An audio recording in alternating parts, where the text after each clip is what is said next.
కుటుంబ సభ్యులుగా వారసత్వం రాదు. ఆశయాలను మోసినప్పుడే వారసత్వం వస్తుంది. ఆశయాలను మోసే వాళ్ళనే వారసులుగా ఈరోజు మనం గుర్తించాలి, గౌరవించాలి.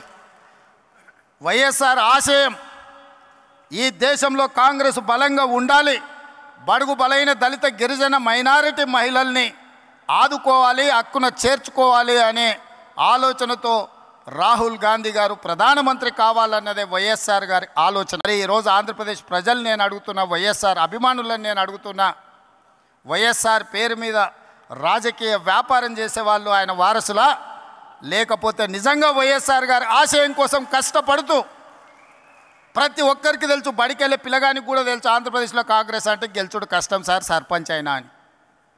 సర్పంచ్ గెలవడానికి కష్టమైనా పర్వాలేదు, నేను కష్టపడతా అని ముళ్ళబాట ఎన్నుకున్నది వైఎస్ షర్మిల. కాంగ్రెస్ పార్టీ జెండా మోస్తుంది అని అంటే కేవలం వైఎస్ఆర్ ఆశయాన్ని కొనసాగించడం కోసమే ఈరోజు వైఎస్ షర్మిల బాధ్యత తీసుకున్నారు.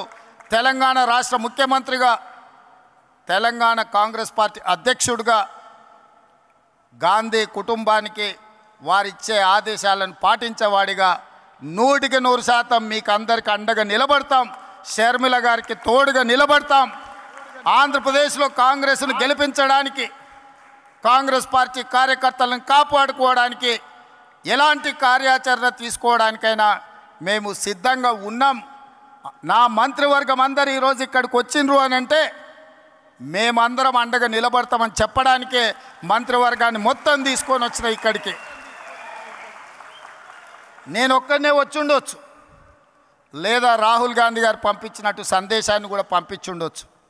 అలా కాకుండా మేమందరం, మా సహచర మంత్రివర్గ సభ్యులందరం కూడా వచ్చి వేదిక మీద కూర్చున్నాము అని అంటే మేమున్నాం మీకు అండగా నిలబడడానికి, మేముంటాం మీకు తోడుగా నిలబడడానికి.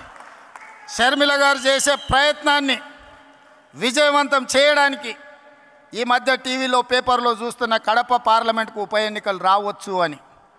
నిజంగానే ఉప ఎన్నికలు వస్తే ఊరూరు తిరిగే బాధ్యత నేను తీసుకుంటా.